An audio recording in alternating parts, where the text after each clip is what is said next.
কৃষ্ণনগর বউবাজারের মা মহেশ্বরী দেবীর একটি ঘটনা শুনলে আপনার গায়ে রীতিমতো কাঁটা দিয়ে উঠবে।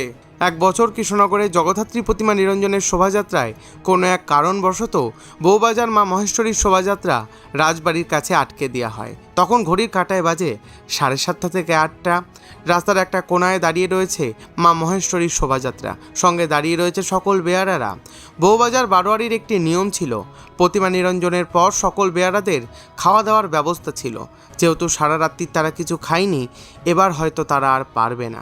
এত বড় প্রতিমা তারা নেবে কি করে কাঁধে? এবার হয়তো বেয়ারারা চলে যাবে এমতো অবস্থায় ঘটল এক আশ্চর্য বিরল ঘটনা। প্রথমবারের জন্য যখন তারা মা মহেশ্বরীকে কাঁধে নিল, তখন যেন মায়ের ওজন তুলোর মতো হালকা হয়ে গেছে।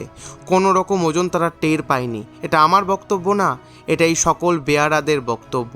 মা যেন নিজের ওজন নিজে বহন করেছে। ইনি হচ্ছেন আমাদের মহেশ্বরী মাতা।